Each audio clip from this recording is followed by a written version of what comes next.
Salut! Dans cette vidéo, je vais te démontrer que la factorielle de 0 est égale à 1. On va déjà partir de 5 factoriels. C'est parti, on va faire le calcul.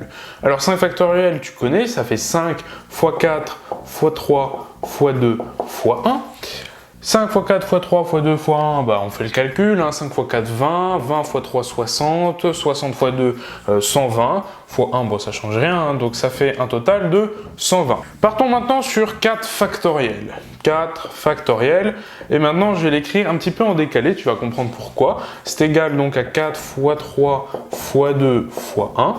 4 x 3, ça fait 12, x 2, ça fait 24, on le marque, ça fait 24. 3 factoriels maintenant, c'est parti, on fait le calcul, on a donc 3 x 2 x 1, 3 x 2, 6, x 1, toujours 6, ça fait 6, on y va, 2 factoriels, ça fait 2 x 1, ça fait 2, tout simplement.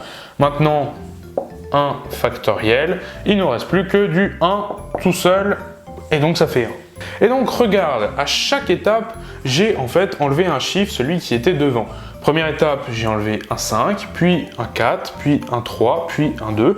Eh bien, la logique voudrait qu'à la fin, j'enlève un 1, et donc il me reste rien, on ne peut pas trop dire ce que ça fait, rien. Moi, je vais te démontrer que le rien, justement, il vaut 1, et ça, c'est très simple à comprendre, c'est que, en fait, à chaque fois, je fais une division à chaque étape. Alors, je t'ai déjà fait une vidéo pour t'expliquer que n'importe quel nombre à la puissance 0, sauf 0, ça fait 1. Si tu n'as pas vu cette vidéo, je te la mets juste ici.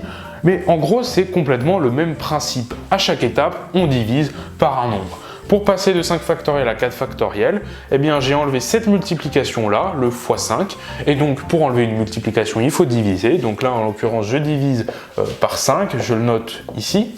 Tu le vois? Alors, ensuite, divisé par 5, ici, j'ai divisé par 4 après, puisque j'ai enlevé le x4. Donc, je divise par 4. Puis après, j'ai tout simplement divisé par 3. Je divise par 3. Puis, j'ai divisé par 2. Super. Divisé par 2.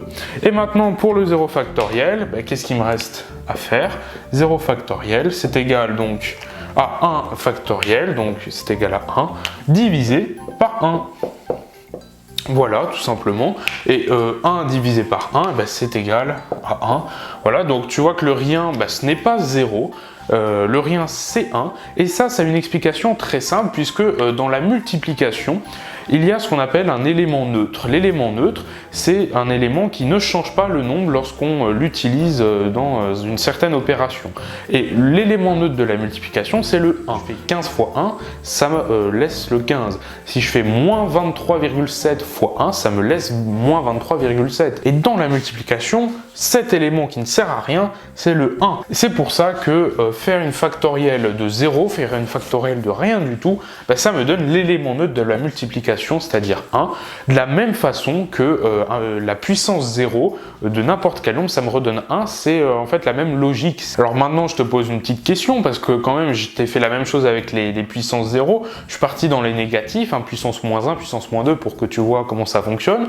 Là, je vais faire pareil, je vais faire des factoriels de négatifs, moins 1 factoriel, eh bien, ça, c'est assez simple à comprendre. Si je divise par 5, puis par 4, puis par 3, puis par 2, puis par 1, là, la prochaine étape, c'est donc de diviser par 0, voilà, tu as trouvé, donc je divise par 0, alors j'ai 1 divisé par 0, eh bien 1 divisé par 0, qu'est-ce que ça fait? Eh bien bon courage. Oui, tu le sais, diviser par 0, ce n'est pas possible, donc la factorielle d'un nombre négatif, en l'occurrence moins 1, ce n'est absolument pas possible et même pas envisageable. Faut être complètement con pour penser que c'est une factorielle négative. Bon, par contre, je te l'annonce, là ce sont des nombres entiers que j'utilise, il existe une généralisation des factoriels avec des nombres qui ne sont pas entiers, avec des nombres réels, ça s'appelle la fonction gamma de l'air. Alors je vais pas t'en parler ici, évidemment, c'est bien trop compliqué. Je te mets quand même des liens dans la description si ça t'intéresse. Et puis du coup, c'est la fin de cette vidéo. Je te remercie de l'avoir regardé jusqu'au bout. Et quant à moi, je te dis à la prochaine. Salut!